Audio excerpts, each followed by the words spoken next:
I'm not angry, I'm just disappointed. Usually I begin a review of a game like Dino Crisis with an action-packed montage full of dinosaur awesomeness, like this.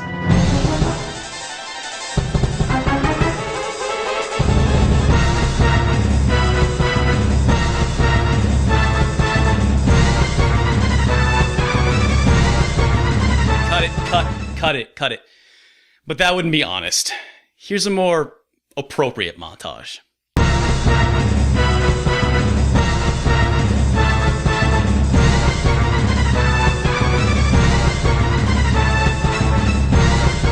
I've always said that I'd rather play a game that doesn't stick the landing over one that botches the dismount. But I cannot recall a game that crashes and burns harder than Dino Crisis. What starts as possibly the smartest and greatest survival horror game I've ever played crumbles to a tedious miasma of puzzles and fetch quests, a game I could hardly wait to finish. It's certainly telling that the sequel did not follow in its footsteps, instead radically deviating from its predecessor to deliver a far more brainless but still far more enjoyable experience. Dino Crisis is one of the most upsetting games I've ever finished. It comes as such a shock that Dino Crisis disappoints. I mean, this was the game that Shinji Mikami, the guy that generated all of this, his first directing gig after Resident Evil 1. Though at first glance this game reads as basically Resident Evil with dinosaurs, Mikami used this opportunity to radically tinker with the established Resident Evil formula. After all, Dino Crisis was released in 1999 at the peak of Resident Evil fever, right after the troubled development of Resident Evil 2 led to redundant re-releases of the first game, and as heavy contenders like Silent Hill and Parasite Eve began to crowd the market. Things were starting to look stale, but if anyone could breathe new life into the genre, well, who better than the man responsible for its creation? Dino Crisis doesn't fail from lack of trying, it's got so much going for it. Not to be outdone by the very worthy Silent Hill and months ahead of Code Veronica, Dino Crisis features full 3D in-game rendered environments and stylish dynamic camera. Dinosaurs are not just faster and more deadly than zombies, they will follow the player through doors, repopulate once vacant rooms, disarm with their tails, and track your scent if you're bleeding. Saving is prompted by simply leaving a safe room, so good frickin' buy ink ribbons. Items like discs and cards and weapons exist on separate, bottomless inventories, so no backtracking to grab goddamn cranks and MO discs. Instead, your inventory focuses on ammo, medical supplies, and mixing ingredients. Plus, storage boxes are isolated, unlike the fourth-dimensional storage units of Resident Evil. Gameplay-wise, it is technically the first Capcom game to feature the standard 180-degree quick turn. Dino Crisis also utilizes auto-aim, so it's harder to miss your targets. Plus, there's movement with drawn weapons. The game abounds with interactive environmental hazards to put a barrier between you and danger, or trap you in with it. Similar to the button-mashing quick-time events that would populate Resident Evil 4, Dino Crisis has panic moments. It also mixes things up with story forks, which is good for replay, and I could go on. But the point is, this game is just chock full of smart ideas, and when it works, it is a banger of a survival horror game, emphasizing and refining the survival aspect to great effect.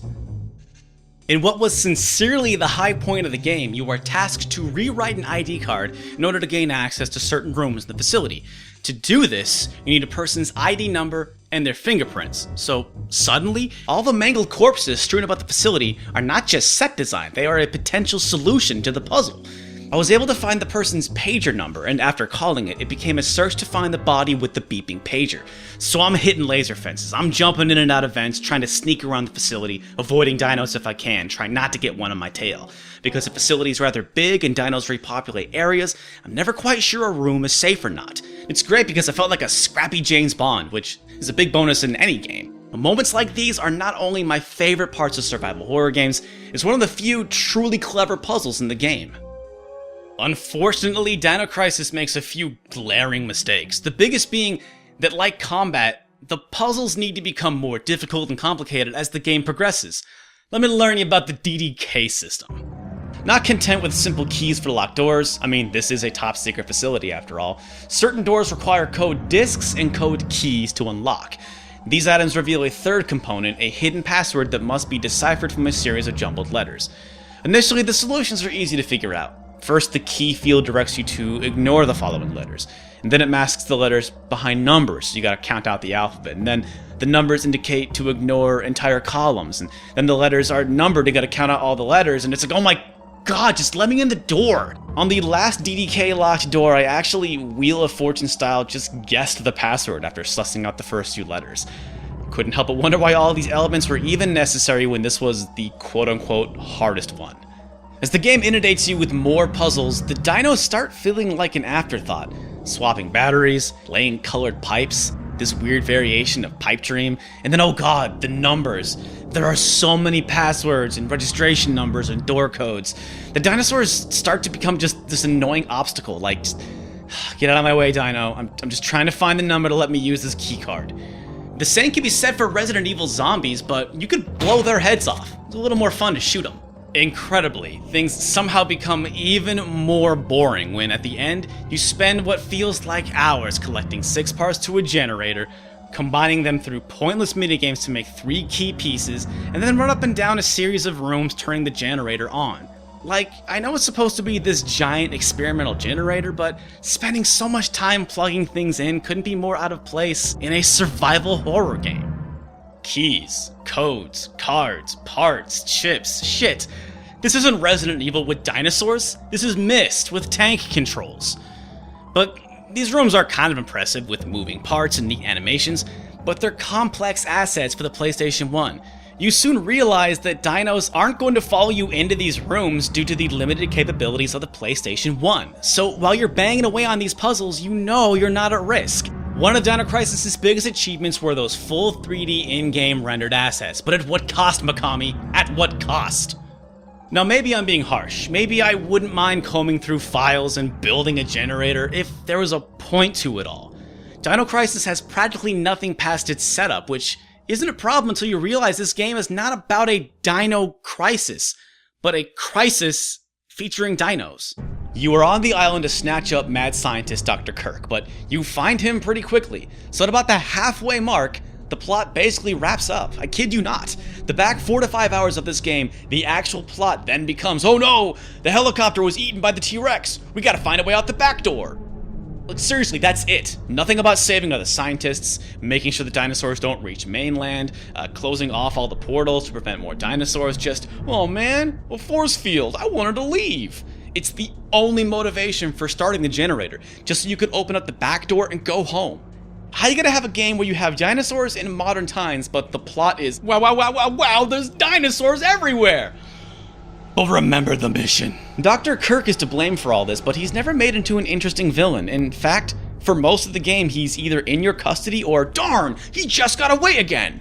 Few things I hate more than realizing I'm nearing the end of a game and I don't know or care who my villain is.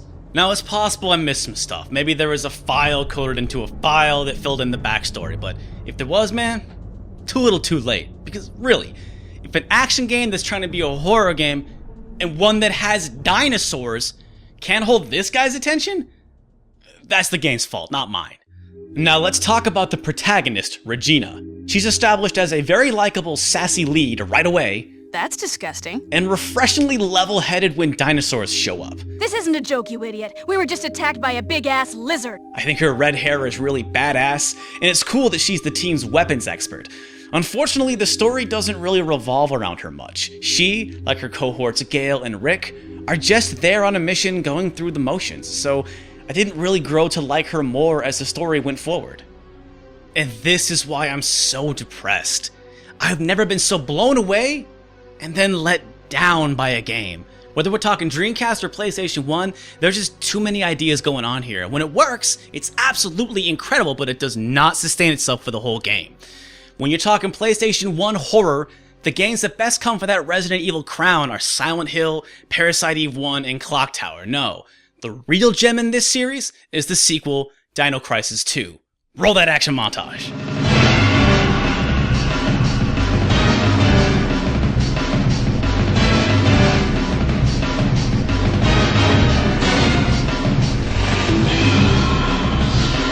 Dino Crisis 2 is one of the dumbest games I've ever played.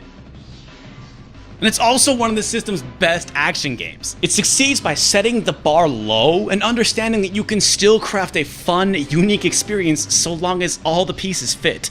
Looking back now, it looks like someone took the Mercenaries mode and gave it a really thin story and then somehow stretched it out to a full game. Both Dino Crisis games mix up the standards set by Resident Evil, and while Part 1 had heart, Part 2 far more successfully creates a cohesive game, though at the cost of removing almost any semblance of horror. But one of the bonus modes awarded upon completion is a fighting game with the dinosaurs. I just gotta respect a game so dedicated to being dumb.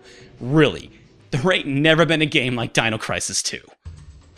It's been 1 year since the, I guess, evil scientist Dr. Kirk was apprehended by Regina and her cohorts, but it would appear that, quote, the government is still fiddling with the time-bending third energy technology, and a, quote, remote Midwest island has disappeared, with a mysterious jungle taking its place. It's a very flimsy story that's never more than it needs to be. In fact, Dino Crisis 2 has just enough story to keep me intrigued. The catalyst for story progression actually lies in a mysterious ninja girl who harbors a strange attraction to Chad or Kyle or Norm. The name's Dylan. Right, Dylan. It's the closest thing to a story arc. The ending had me laughing and scratching my head, but at least it went somewhere. Though it yet again takes the focus off Regina, who again goes underdeveloped. Another missed opportunity, as this would be the last game she's featured in. A damn shame, really. The main pull is that dino blasting goodness. As opposed to rebuilding the framework of Resident Evil like in Part 1, Part 2 just slashes and streamlines things to make it fit the mold of a fast-paced action game. Like last time, you can move with your weapon drawn, but they tossed out the run button because you're always running. All weapons have giant Doom-style clips that never need reloading, only recharging. No reloading means ammo does not take up inventory, which is reserved only for healing items. If you can't pick something up, it's because you're already too flush with medical supplies. To keep you from pausing the game too often, ammo and health appear on screen, an unusual choice for this kind of game. Save points also act as the game's stores, so you're always a few rooms away from the next weapon or item upgrade. Movement feels great, blasting wave after wave of dinos is super fun, new items and weapon upgrades are a great incentive to play better. Man, they straight up made an action game out of Resident Evil. It's kind of incredible how well they pulled this off. It's not a perfect system though. Dino Crisis 2 is really fast-paced, throwing waves and waves of dinosaurs at you from all sides, sometimes respawning faster than the birds in Ninja Gaiden. Now, manually turning your character to each oncoming enemy is simply not possible, so you are constantly at the mercy of the game's auto-aim, praying it decides to lock onto the enemy closest to you. Hitting L1 lets you cycle through baddies, though the controls are a little lacking to really get you up to the same speed as the dinos. The result is that you're always scrambling. I personally found myself just not able to spin and shoot quite fast enough. The pre-rendered backgrounds and fixed snapping camera from the Resident Evils of yesteryear have returned. New angles are how the game hides enemy respawns. Predicting where enemies will spawn and reacting in time to avoid damage is sometimes just not possible. It leads to frequent hits that feel cheap and unavoidable, but this turns out to bruise your ego more than anything else. Medical supplies are plentiful, and Dylan and Regina are more durable than their Raccoon City counterparts. A lesser game would make these cheap shots a fast track to game over. Vampire Rain comes to mind, but they instead affect the no damage bonus awarded at the end of each room. If you can score 5 or more kills in a room without taking damage, you receive a huge bonus. Taking damage of course costs health, but damn, there went my combo and my no damage bonus. Combat is fun. I immediately wanted more weapons, larger magazines, and other upgrades. I often found myself at the threshold of a new room, but stuck around just a bit longer to see if I could rack up a few more bucks. This even made a few backtracking segments and some padding near the beginning of the game a little less egregious. Blasting dinosaurs is just so much goddamn fun in Dino Crisis 2. They even switch up the rhythm with action set pieces, one of them basically recreating the T-Rex scene from Jurassic Park. There's an underwater sequence that should be way more terrible than it actually is, and another getaway sequence involving the T-Rex and you driving a damn tank, which is again, dumb as hell and super fun. Fights with the mini T-Rexes / Allosaurs feel especially janky though. The gimmick here is that their weak spot is at their sides, so you need to maneuver around them when they lunge at you. Existing in a time before Onimusha cracked this nut, sidestepping in Dino Crisis 2 requires you to first turn on step mode in the option screen, and then wrestle with the triangle button. It sucks, but it isn't long before you can buy explosive weapons that make quick work of these encounters. While Dino Crisis 2 doesn't have as many interesting mechanics and weird gimmicks like the first game, it is by far the better entry because it manages to keep it together. Dino Crisis 1 was a big critical success and a million-seller hit for Capcom. According to their website, it is their 18th best-selling game, and there was even a planned Game Boy Color port. Though I find it suspect that they would change things so much for Part 2. It's a very not Capcom thing to drastically alter things for the sequel. Maybe the new Part 1 missed the mark. And the weirdness of Dino Crisis 2 does not stop there. It was directed by none other than Shu Takuni, who would next go on to create the Ace Attorney games. I bet you never knew that the Phoenix Wright guy can make one hell of an action game. Despite being released at the end of the console cycle, Dino Crisis 2 was still a modest success. Both it and Dino Crisis 1 are available on PSN. This would not be the end of the series though. Technically part of the Resident Evil Gun Survivor series, the light gun spin-off Dino Stalker saw release in 2002 on the PS2. And the infamous Xbox exclusive Dino Crisis 3 handily shut the door on the series in 2003. Though I own these two games, I'll have to save them for another time unfortunately. I have always wanted to know if Dino Crisis 3 is really that bad. I get the sense that Capcom never really respected Dino Crisis as an IP. It's not much of a through line through the 4 games, and well, if they didn't respect it, you definitely get the sense they didn't know what to do with it, and that's just sad. There's always rumors of Capcom rebooting the franchise, and with the way they've been focusing on remasters lately, and with the wild success of Jurassic World, I don't know, there's gotta be some calculated business type at Capcom going, hey, you know, dinosaurs, the people love them.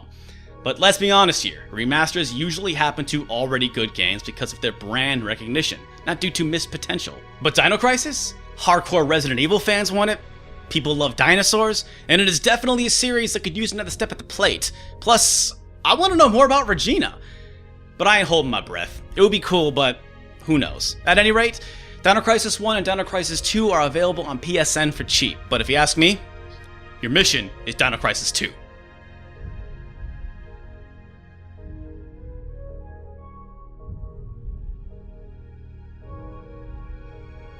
Thanks for watching. Huge shout out to all my backers on Patreon. If you want to see your name here and support the show, check out the Patreon, or just keep liking, commenting, and subscribing, all of that. There's a live channel now for our live streams. We've updated the Patreon with new craziness. There's other videos and there's social media and stuff. And thanks again for watching.